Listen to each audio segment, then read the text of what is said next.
अभक्तास्ताश्च विज्ञाय न ददौ स कथामृतं श्रीमद्भागवती वार्ता सुराणामपि दुर्लभा। अभक्तास्ताश्च विज्ञाय, जानकर, अभक्त जान करके नहीं दिया, न ददौ। श्रीमद्भागवती वार्ता, वार्ता अर्थात कथा, सुराणामपि दुर्लभा, सुर मतलब देवताओं को भी दुर्लभ है। अब आप लोग समझिए इस चीज को कि जो चीज दुर्लभ है देवताओं को, वो आपको प्राप्त हो रहा है। कितनी कृपा होगी ठाकुर की, फिर भी जीवन में बदलाव नहीं आता। हमारे पहनने में, हमारे चलने में, बोलने में, हंसने में, उठने बैठने, सोने जगने, विचार वाणी व्यवहार में अंतर अगर नहीं आता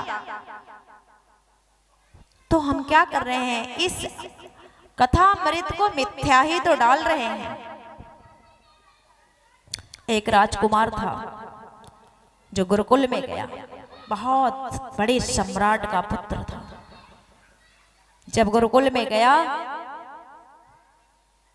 तो उसने अपने भोजन की थाली में जब भोजन देखा तो मन में आया कि इसे कैसे खाऊं, इसे तो हमारे यहाँ के जानवरों को भी नहीं दिया जाता, फिर भी खा लिया, गुरुकुल में है। जब सोने गया तो वहां के बिस्तर को देख करके उसके मन में आया कि कैसे सोऊं, ये तो मेरे दास दासियों के लायक भी नहीं है, पर गुरुकुल में हूं, जैसे तैसे मन मार लिया। जब भी वो गुरुकुल में विद्या ग्रहण करने बैठता अपने शिष्यों के साथ, जब भी वो शयन करने जाता, जब भी वो भोजन करने जाता, उसके अंदर का राजकुमार वाला अहम जागृत हो जाता, अपने आप को कुछ और समझता और वहां पर कुछ और पाता। पर उसके मन की जो अभिलाषा थी कि हम यहाँ ब्रह्म को जानने आए हैं, गुरुकुल में आए हैं, विद्या ग्रहण करने आए हैं, इसलिए वो शांत रह जाता। पर विद्या ग्रहण करने में उसका मन नहीं लगता था। क्यों?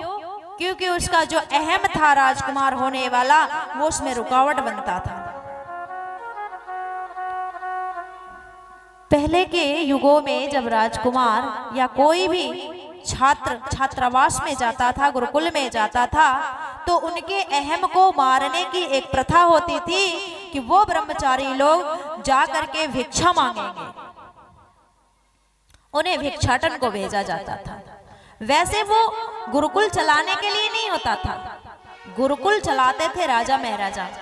उस समय के जो राजा हुआ करते थे वो उनकी जिम्मेदारी थी गुरुकुलों को चलाना। पर छात्रों से फिर भी भिक्षा मंगवाई जाती थी ताकि इनका अहम भाव जाए। भीख मांगने की जब स्थिति आई तो इस राजकुमार की बड़ी हालत खराब हुई कि मैं राजकुमार, मैं कैसे भिक्षा मांगू। फिर भी वो द्वार द्वार गया। एक द्वार पर जब वो गया तो उसके मन की जो अकुलता थी, जो झुंझलाहट थी, जो उसके अंदर की व्याकुलता थी, उस अंदर से भिक्षा देने आ रही कन्या ने पहचान लिया। कन्या विदुषी थी। उसने देखा, तेज देखकर समझ गई कि ये कोई राजकुमार होगा, क्योंकि गुरुकुलों में ज्यादातर राजकुमार पढ़ने आते थे। उस अहम को मारने के लिए उस कन्या ने क्या किया कि जो भिक्षा देने के लिए धान्य ला रही थी वो उसके भिक्षा पात्र में न डाल करके उसके बगल में ऐसे छोड़ दिया और पूरा गिरकर बिखर गया। राजकुमार ने कहा कि देवी, अगर आपको भिक्षा देना नहीं था तो आप अंदर से लाई क्यों? अगर लाई तो ऐसे इसे बेकार में क्यों खराब कर दिया? मेरे भिक्षा पात्र में डाल देती। राजकुमारी ने, वो उस कन्या ने एक बड़ी अच्छी बात कही कि महोदय, हम सब यही कर रहे हैं, पूरा संसार यही कर रहा है। जिस तरह से ये धान्य, ये भिक्षा मैंने भिक्षा पात्र में औचित्य जगह पर न डाल करके ऐसे बेकार में बिखेर दिया, यही तो हम सब कर रहे हैं। संसार में मनुष्य जीवन क्यों लेकर आए थे? मनुष्य जीवन का एकमात्र उद्देश्य था प्रभु की प्राप्ति। उसको हम ना करके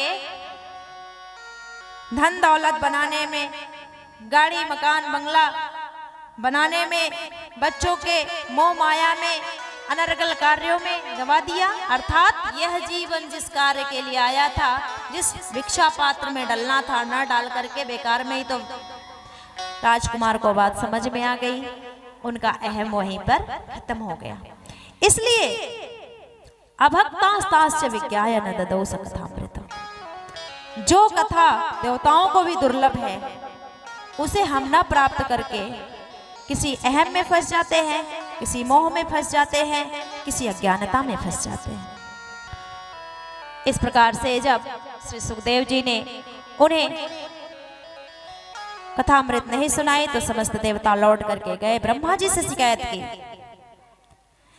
कि देखिए महाराज, वहां मनुष्यों को कथा सुनाई जा रही है और हम देवताओं को नहीं सुनाई जा रही है, हमारा इतना बड़ा अपमान। ब्रह्मा जी ने सुना तो बोले कि ऐसा क्या है उस भागवत में जो देवताओं को भी दुर्लभ है। वो कथा सुन रहे हैं, परीक्षित जी देखेंगे परिणाम क्या होता है। 7वें दिन जो परीक्षित जी विमान से दिव्य रूप धारण करके जा रहे हैं तो ब्रह्मा जी को बड़ा आश्चर्य हुआ। उन्होंने सोचा कि ऐसा क्या है भागवत में। तो उन्होंने अपने लोक में एक बहुत भारी तराजू बांधा और एक तरफ सारे जप तप व्रत नियम संयम जितने भी पूजा पाठ तीर्थ यात्रा दान सब कुछ का फल रख दिया, और दूसरे पन्ना में श्रीमद् भागवत महापुराण को रख दिया जो इसका फल है। और उन्होंने तुलना करके, तुलना करना अर्थात तौलना, तराजू देखा होगा आपने, अभी तो लेने ऑर्डर के कांटे आ गए हैं कि एक बटन दबाओ वो लिख कर दे देगा इतने 100 ग्राम इतने किलो। पर एक जो तराजू होता है जिसकी एक डंडी ऐसे बीच में ऐसे पकड़ी जाती है और वो जब सीधा काटा होता है तब बताता है, जिधर झुकता है उधर का भारी माना जाता है, जिधर हल्का रहता है वो उठ जाता है। तो ब्रह्मा जी ने अपने लोक में एक बड़ा भारी तराजू का निर्माण कर करके समस्त पुण्यों का फल रखा और दूसरी तरफ भागवत रखा, और भागवत जी का जो फल था उसे उन्होंने देखा कि वो महागरिमामयी हुई, उसका पलड़ा नीचे झुक गया। तो उन्हें बड़ा आश्चर्य हुआ। उन्होंने सोचा इसमें ऐसी क्या बात है। उन्होंने ध्यान लगा करके अपनी दिव्य दृष्टि से देखा तो पाया कि श्रीमद् भागवत महापुराण के अंदर वांगमयी रूप से स्वयं साक्षात पर ब्रह्म परमात्मा विराजमान है। उन्होंने उस वाक्य को देखा जब भगवान स्वधाम गमन से पहले श्री उद्धव जी को उपदेश कर रहे होते हैं। एकादश स्कंद में आएगा आपको 7वें दिन कथा कि जब उद्धव जी पूछते हैं प्रभु जा रहे हो, भगवान ने कहा हाँ जाना तो है, मैंने ही नियम बनाया है, आया है सो जाएगा राजा रंग फकीर, मुझे भी जाना होगा। तो उद्धव जी ने एक बात पूछी कि प्रभु अब कलिकाल आ रहा है। जब एक हिरणाक्ष था तो एक वराह ने संभाल लिया, जब एक हिरण्यकशिपु था तो एक नृसिंह ने संभाल लिया, जब एक रावण था तो एक राम ने संभाल लिया, एक कृष्ण था और एक कंस था तो कृष्ण से संभाल लिया। अब तो कलिकाल आ रहा है प्रभु, हर गली हर चौराहे हर नुक्कड़ हर शहर हर गांव में शूर्पणखा ताड़का कंस रावण विद्यमान मिलेंगे। जाने कितने ही दुशासन द्रौपदियों के चीर हरण करेंगे, और हो भी वही रहा है ना। ये तो उस समय की बात है जब द्वापर का अंत था, पर वो बात जो शास्त्र में लिखी है हम लोग कलिकाल में प्रत्यक्ष देख रहे हैं या नहीं देख रहे हैं। आज समाज में न 8 साल की कन्या सुरक्षित है, न 70 साल की बूढ़ी माता सुरक्षित है। तो भगवान ने कहा कि उद्धव मैं जा तो रहा हूं पर मैं कहीं नहीं जा रहा हूं, मैं इस भागवत में एक अंश से विद्यमान हो जाऊंगा। कलिकाल में किसी अवतार की आवश्यकता नहीं पड़ेगी, बल्कि संस्कार की आवश्यकता पड़ेगी। और भागवत कथा के चलते मैं संस्कार बन करके हर माताओं हर पुरुषों में जाऊंगा, उनमें संस्कार पड़ेंगे। माताएं जब कथा श्रवण करेंगी उनके भीतर संस्कार होगा, उनसे जन्म लेने वाला बच्चा संस्कार युक्त दुग्ध पान करेगा तो वो सच्चा नागरिक बनेगा और वो यथार्थ जीवन जिएगा, तो गत्वा अपने उद्देश्य की पूर्ति करेगा। तो ब्रह्मा जी ने जान लिया कि जिसमें साक्षात परमात्मा बैठे हो तो उसकी गरिमा क्या कही जा सकती है। इस प्रकार से सूत जी बताते हैं कि ब्रह्मा जी भी अचंभित से रह गए, वो कथा मैं आपको सुनाता हूँ।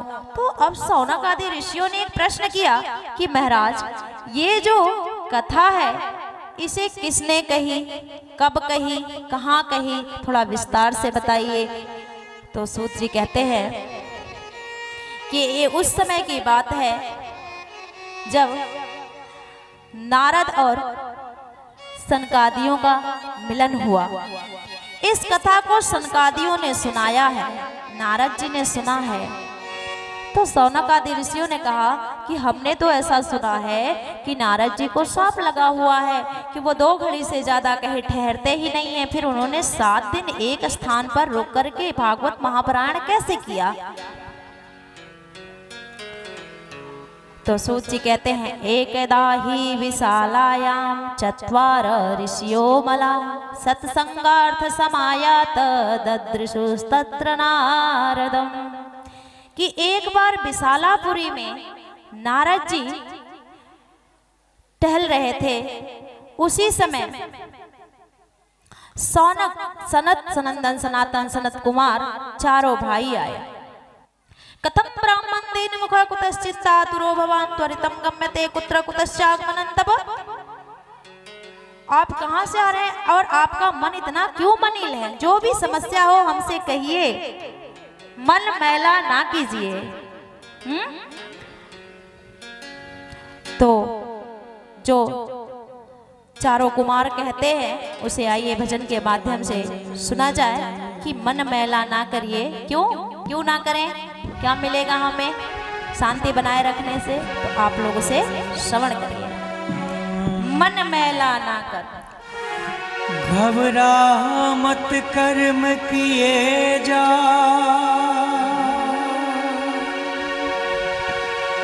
हो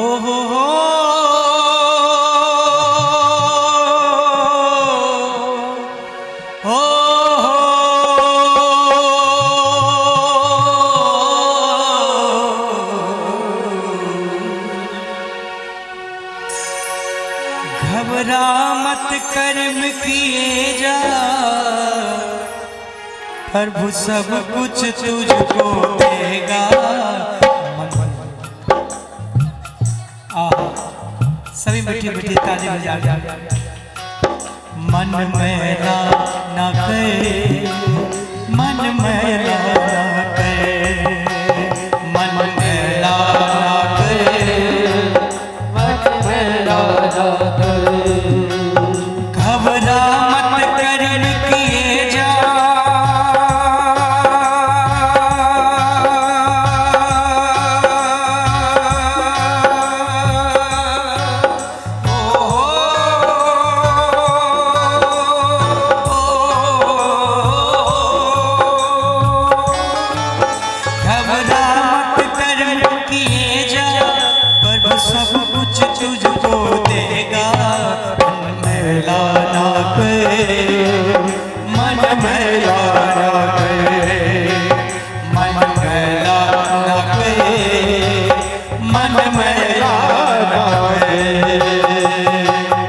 सभी भाव से ताली की सेवा करते हुए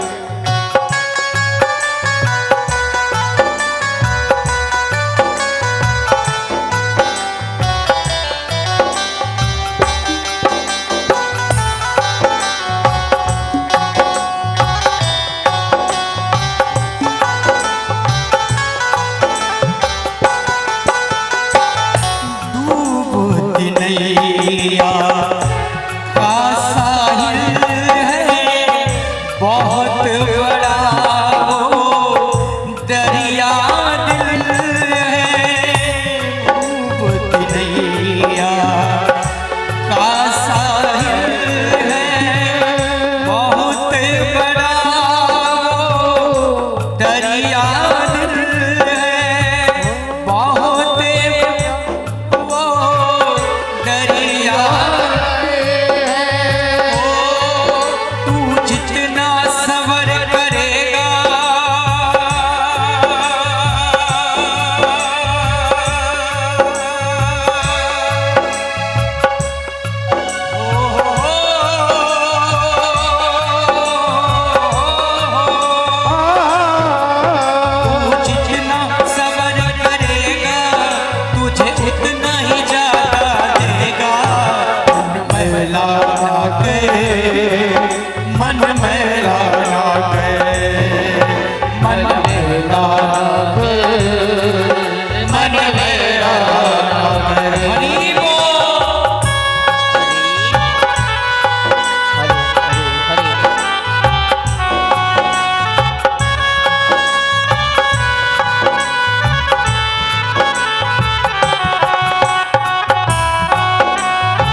मैला ना करे, मन मैला ना करे। देने पे वो जब आएगा खुशियों से घर वो भर जाएगा। देने पे वो जब आएगा खुशियों से वो भर जाएगा। सागर भी दुआ करेगा, हो सागर भी दुआ करेगा।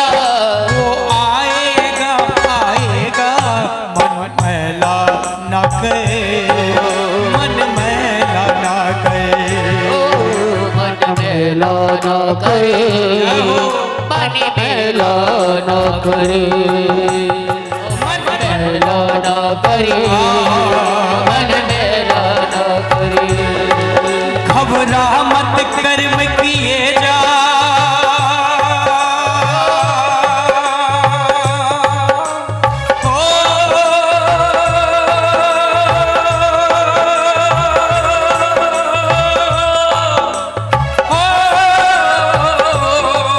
घबरा मत कर्म किए जा, प्रभु सब कुछ तुझको देगा।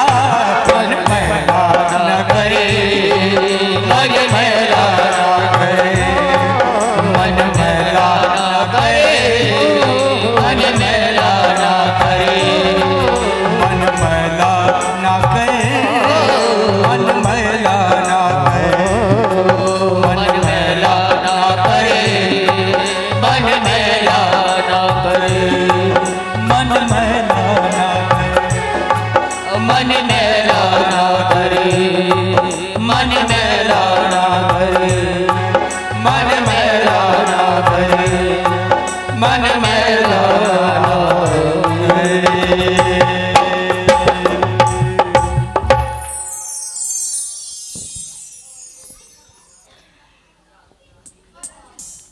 सनकादिक नारद जी से पूछते हैं, नारद जी अपनी व्याकुलता का कारण बताते हैं कि महाराज मैंने भक्ति देवी को पाया कि वो तो युवती हैं, परंतु उनके पुत्र जर्जरित बूढ़े हो गए हैं। तो मेरी उनसे वार्तालाप हुई, मैंने उनके दुख को देखा, समस्त शास्त्रों पुराणों को सुनाया, पर ज्ञान वैराग्य नहीं जागे। तो आकाशवाणी हुई कि सत्कर्म करो और वो कोई संत बताए। इसलिए मैं संत की तलाश में विशालापुरी में आया हूँ। तो सनत कुमारों ने कहा, नारद जी वो सत्कर्म कुछ और नहीं है, भागवत कथा ही है जो आपने ही व्यास जी को सुनाई थी।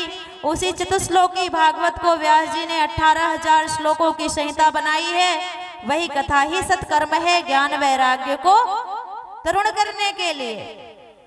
उसके बाद हरिद्वार पे भागवत कथा का भव्य दिव्य आयोजन होता है, जहाँ पर कथा आरंभ होते ही माता भक्ति युवती होकर के अपने तरुण पुत्रों के साथ आती हैं, जहाँ पर समस्त भक्तजनों के हृदय में माता भक्ति विद्यमान होती हैं।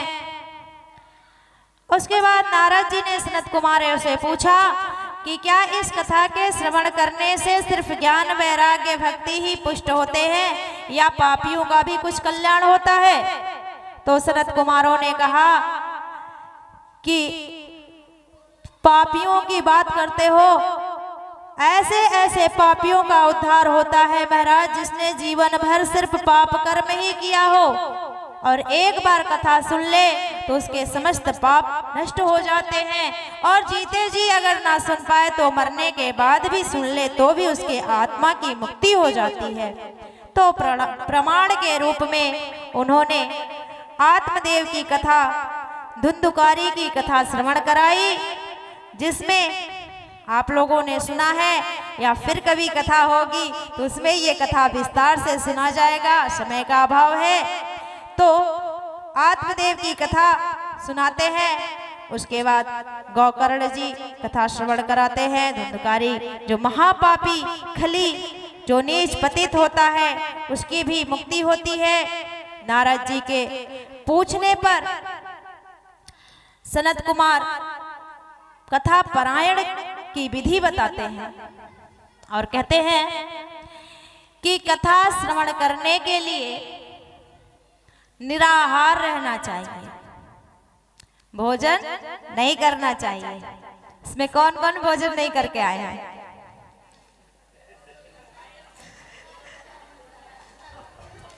कोई नहीं। अगर जो नहीं की है कर लिए हैं भोजन उनको कोई चिंताजनक बात नहीं है, क्योंकि आगे भी ऑप्शन दे रहे हैं। अभी कुछ उपाय है सनत कुमारों की तरफ से कि अगर भोजन किए बिना नहीं रह सकते तो घी का पान करो 7 दिन तक। अब आप लोग कहेंगे सिर्फ घी पी के 8 दिन रहेंगे, पेट नहीं खराब हो जाएगा? तो कहते हैं कि घी अगर पी के नहीं कथा श्रवण कर सकते 8 दिन का, तो आप लोग दुग्ध पान करो, सिर्फ दूध पी के रहो। बोले महाराज ये भी बड़ी मुश्किल होगा, क्योंकि उन जो त्रिकालदर्शी संतों का ध्यान था वो हमारे लोगों के लिए ही था कि कलिकाल के मनुष्य कैसे होंगे। दूध नहीं पी सकते तो फलाहार करो, फलाहार भी नहीं करते तो भोजन एक टाइम कर लो। और कहते हैं महाराज एक टाइम से भी क्या होने वाला है, सुबह खा लेते हैं, शाम होते होते फिर भूख लगाती है। ठीक है, जितनी बार चाहो भोजन करो, कोई दिक्कत नहीं। शर्त बस इतनी सी है कि आपको जैसे सहज लगता हो, जैसे सही लगता हो वैसे करो। जो खाना चाहो खाओ, संयम से रहो, पर कथा श्रवण मन से करो। क्यों? क्योंकि अगर शर्त रख देते कि नहीं नहीं खाना ही नहीं, कथा श्रवण करना, एक भी आते क्या कहते हैं कि कथा सुनने जाएंगे तो भूखा रहना होगा, पता लगा कि पूरे ही पार कथा किसी ने सुनी ही नहीं कि सिस्टर से कि खाना नहीं खा सकते। इसलिए कुछ भी खाइए, कुछ भी का मतलब कुछ भी नहीं, ठीक है? वैष्णव जन ही होंगे, भक्तजन होंगे, कहना नहीं है कुछ भी, मतलब कुछ भी का कुछ भी नहीं। जो सात्विक आहार है उसे लीजिए आवश्यकता अनुसार, और कथा श्रवण करने में मात्र एक बात का ध्यान रखना है कि उसे मन से श्रवण करना है। इस प्रकार से सनत कुमारों ने कथा श्रवण की विधि बताई, श्रोता वक्ता के गुण बताए, के लक्षण बताए, और आखिर में सभी वहां पर ऋषिगण संत महात्मा विद्यमान हैं। वहां पर भागवत का पारायण विधि समापन की ओर है। भगवान प्रकट होते हैं, उनके सारे भक्तगण प्रकट होते हैं और भगवान का पूजन अर्चन वंदन करते हैं, भगवान के लिए भजन कीर्तन करते हैं, क्योंकि भगवान सिर्फ भजन से ज्यादा प्रसन्न होते हैं। उन्हें जिसने भी गाया है, जिसने भी रिझाया है, वो जरूर आए हैं। इसलिए हम भी गाते हैं कि मेरे रोम रोम में श्याम श्री बांके बिहारी लाल की जय। जय हो। सभी राधा रानी के समक्ष भक्ति देवी प्रसन्न हो गई है और प्रसन्न होकर के आप सभी नृत्य कर रही हैं और कह रही है क्या कन्हैया से, हो मगन में नाचूंगी, हाँ 1 2 3 4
मगन में नाचूंगी।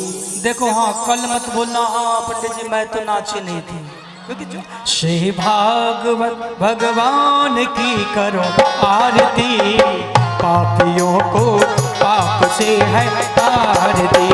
भागवत भगवान की है आरती, पापियों को पाप से है तारती। श्री भागवत भगवान की करो आरती, पापियों को पाप से है आरती। श्री भागवत भगवान की है आरती, पापियों को पाप से है तारती। अमरकंठ ये मुक्ति पंथ ये पंचम वेद निराला, नव ज्योति जगाने वाला।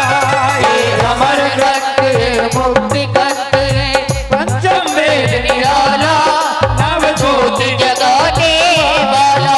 हरि नाम यही हरि धाम यही, हरि नाम नहीं हरि नाम नहीं, हरि नाम यही हरि धाम यही। हरि नाम नहीं हरि नाम नहीं। ये जगमंगल की आरती, पापियों को पाप से है आरती। श्री भागवत भगवान की है आरती, पापियों को पाप से है तारती। ये शांति गीत पावन पुनीत पापों को मिटाने वाला, हरि दर्श कराने वाला। ये शास्त्री भगवत गीत पापों को मिटाने गाने वाला, हरि दर्श कराने वाला।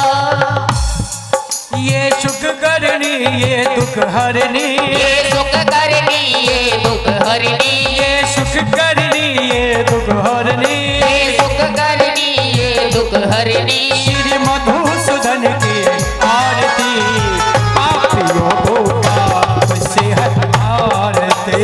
भागवत भगवान की है आरती, पापियों को पाप से है तारती। मधुर बोल जगपंथ खोल, सत्मार्ग बताने वाला, बिगड़ी को बनाने वाला। गीत पावन पुनीत पापों को मिटाने वाला और दर्श कराने वाला। ये मधुर बोल जगपंथ खोल, सत्मार्ग बताने वाला, बिगड़ी को बनाने वाला।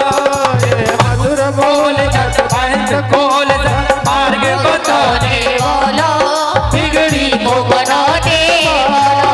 श्री राम यही घनश्याम यही, श्री राम नहीं घनश्याम नहीं, श्री राम यही घनश्याम यही। श्री राम नहीं घनश्याम नहीं। ये हरि महिमा की आरती, पापियों को पाप से है आरती। श्री भागवत भगवान की है आरती, पापियों को पाप से है तारती।